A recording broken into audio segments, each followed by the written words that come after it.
আল্লাহ পাক বলেন ওয়াল্লাযীনা জাহাদু ফীনা লানাহদিয়ান্নাহুম সুবুলানা ওয়া ইন্নাল্লাহা লামাআল মুহসিনিন। জোরে বলি আল্লাহু আকবার।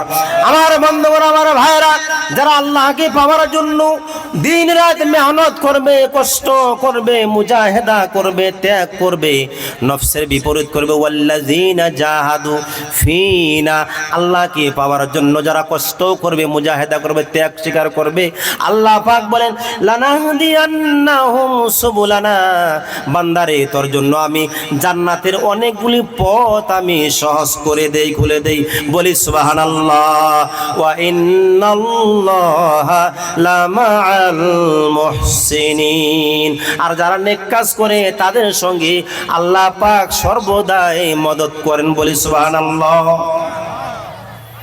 যারা নেক কাজ করে সর্বদাই আল্লাহ তার মুহাফিজ হন, মানে আল্লাহ তাকে হেফাজত করেন, সর্ব অবস্থায় হেফাজত করেন।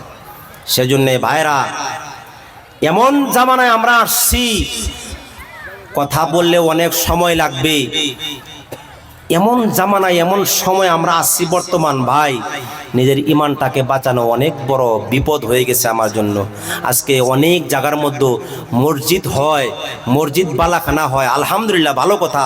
আমার বাড়ির থেকে মসজিদ ভালো করা এটা খুব ভালো কথা, সুন্দর।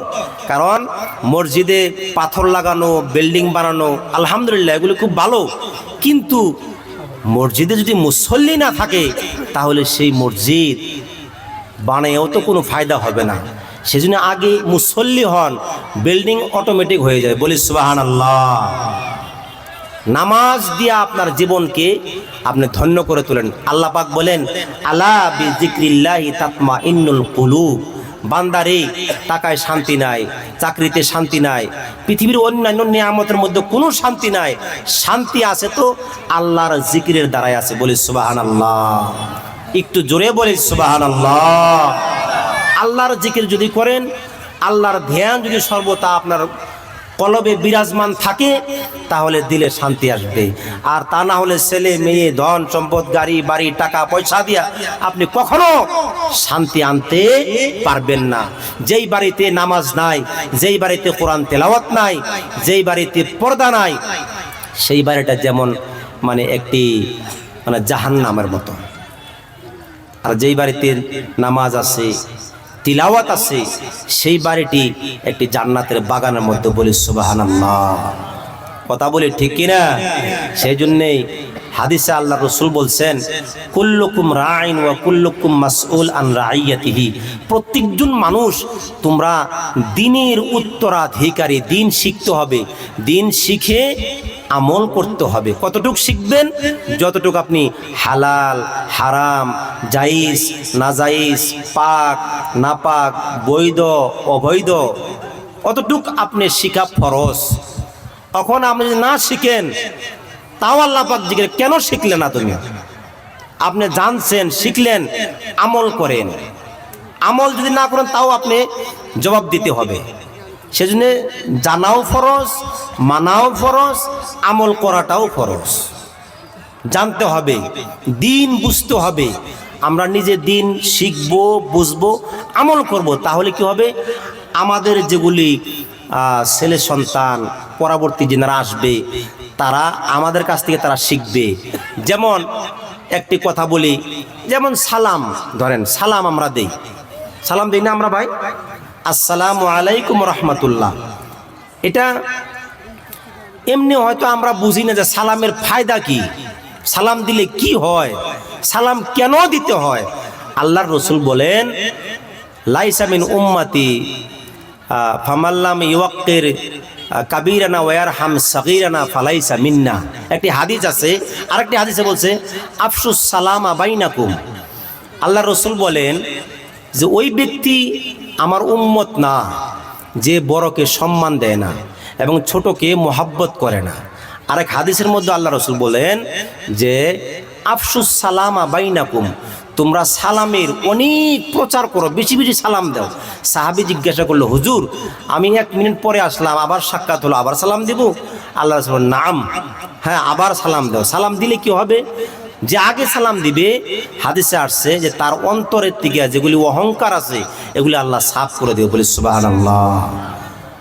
হুজুর সাল্লাল্লাহু আলাইহি সাল্লামের একটি অভ্যাস ছিলেন, বিশ্বনবী মুহাম্মদ রাসূলুল্লাহ সাল্লাল্লাহু আলাইহি সাল্লাম যিনি ইহকাল পরকালের বাদশাহ, সেই নবী যখন বাড়িতে ঢুকতেন আম্মাজান আয়েশা সিদ্দিকা রাদিয়াল্লাহু তাআলা আনহাকে আগে সালাম পেশ করতে বলি সুবহানাল্লাহ।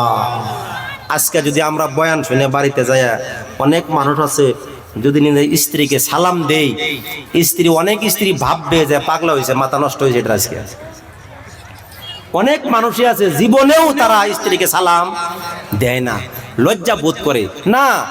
হাদিসে তো এমন নাই, স্বামী স্ত্রী যত সালাম দিবে তত তাদের মধ্যে মোহাব্বত ভালোবাসা, ওই ঘরের মধ্যে আল্লাহ পাকের রহমত বরকত নাজিল হবে বলি সুবহানাল্লাহ।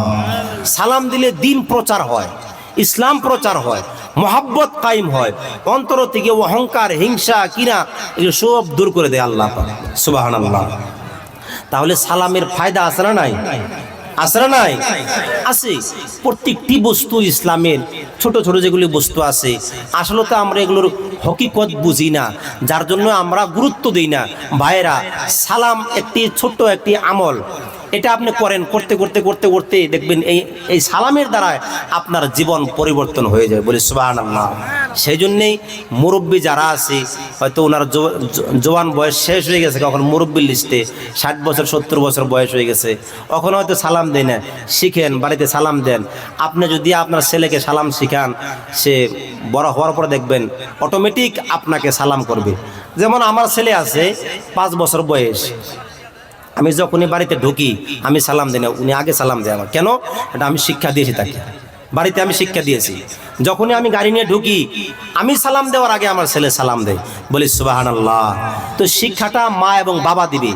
ছেলে সন্তানের জন্য সব থেকে বড় শিক্ষাগুরু হলো তার মা এবং বাবা। আপনি যেমন শিক্ষা দিবেন তেমন সে পাইবে। সেই জন্যেই ইসলামের ছোট ছোট যেগুলি আমল আছে, বহুত গুরুত্বপূর্ণ আমল, এগুলি করবেন। আমার যুবক ভাইরা, যুবক বন্ধুগণ, আমি বলছিলাম একটু আগে যে যেই জামানা আসছে এটা অতি ভয়ানক জামানা। আপনার আমার ইমানটাকে, ইসলামটাকে ধ্বংস করার জন্য কত যে প্রচেষ্টা করে এটা আমরা কিন্তু বুঝতে পারি, সব কথা খুলে বলাও যায় না, কিন্তু চলতেছে, প্ল্যানিং চলতেছে। যদি আমরা সকলেই দিনে আসি, মসজিদকে যদি আমরা আবাদ করি, তাহলে ইনশাআল্লাহ ইসলাম বিজয়ী থাকবে, সবসময় ইসলাম বলন্দ থাকবে, ইসলাম বাকি থাকবে ইনশাআল্লাহ। সেই জন্য আমলের প্রয়োজন, শুধু ইমান আনলেই হয় না, ইমানের সঙ্গে সঙ্গে আমলও দরকার, আমলও করতে হবে। আজকে যে জামানা আসছে, এই যে একটি বস্তু বাইরে হয়েছে মোবাইলে আহারে মানুষ ধ্বংস হয়ে গেছে। মোবাইলে মানুষ ধ্বংস হয়ে গেছে। অনেক মানুষের ফায়দা হয়েছে, ভালো হয়েছে, লাভবান হয়েছে, কিন্তু অনেক মানুষের ক্ষতিও হয়েছে, সংসার বরবাদ হয়ে গেছে। আহারে, মোবাইল যদি আপনি ভালো ইউজ করেন, ভালো ব্যবহার করেন, তাহলে মোবাইলে আপনাকে জান্নাতে পৌঁছে দিবে। আর যদি মোবাইলে আপনি মিসইউজ করেন, খারাপ ব্যবহার করেন, এই মোবাইলে আপনাকে জাহান্নামে পৌঁছে দিবে। ভালো একটি বস্তু আপনি শিখেন, পড়েন, কোরআন শিখেন, দোয়া শিখেন, দুরূদ শিখেন, সানা আপনি শিখেন, সূরা ফাতিহা শিখেন, সূরা নাস শিখেন, সালাম শিখেন। অনেক বস্তু শিখার জন্য আছে মোবাইলে, কিন্তু সেগুলি আমরা শিখি না। আমরা শিখি কি? খারাপ বস্তুগুলি আমরা দেখি, খারাপ বস্তু আমরা বেশি দেখি। এগুলি হিসাব দিতে হবে আল্লাহর কাছে। সেই জন্য ভাইরা, মোবাইল একটা জরিয়া হবে। আপনি প্রথমেই মোবাইলটা আপনি অন করে বললেন আসসালামু আলাইকুম, 10টা নেকি আপনি পাইলেন, 10টা গুনাহ আপনার মাফ হয়ে গেল, 10টি দরজা আপনার বলন্দ হয়ে গেল বলি সুবহানাল্লাহ। সেই মোবাইল ইউজ করার মধ্যে নেকি আছে। ভালো একটি বস্তু আপনি পাচ্ছেন, আরেকজনকে শেয়ার করে দেন। খারাপ বস্তু শেয়ার করেন, তাহলে গুনাহ হবে। আল্লাহ বলেন ওয়ালা তাআওয়ানু বিল ইসমি ওয়াল উদওয়ান, যে দুশ্মনী এবং গুনাহের কাজের মধ্যে কাউকে সাহায্য করিও না। তাআওয়ানু বিল বিররি ওয়াত তাকওয়া, নেক কাজের মধ্যে, পরহেজগারির মধ্যে মানুষকে সাহায্য করো। সেই জন্য যদি খারাপ বস্তু হয়, মন্দ বস্তু হয়, কাউকে শেয়ার করবেন না। কিন্তু আজকে মুসলমানের সমাজে, আমাদের সমাজে এমন একটি বস্তু বেশি প্রচার হয়েছে, যদি কোনো এক জায়গার মধ্যে কিংবা একটা দুর্ঘটনা, সেই জায়গার মধ্যেও কিছুগুলি মানুষ আছে, তারা যায় লগর লগ ফেসবুক দিয়ে লগর লগ ফেসবুকে আপলোড করে দেয়। আরে ভাই, বদনাম তো মুসলমানদের। গোপন করেন।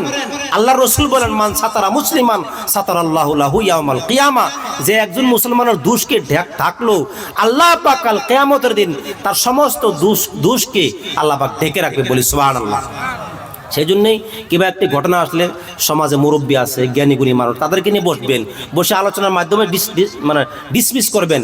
এটা মোবাইলে তুলে দিবেন না, মোবাইলে ধরলে তো এটা ইসলামের বদনাম, আমাদের বদনাম।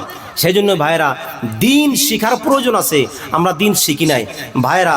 আল্লাহর পাক কোরআন শরীফের মধ্যে বিভিন্ন জায়গার মধ্যে অনেক কথা বলছেন, সুন্দর সুন্দর কথা বলছেন, ইমানের কথা বলছেন, আমলের কথা বলছেন, আকীদার কথা বলছেন।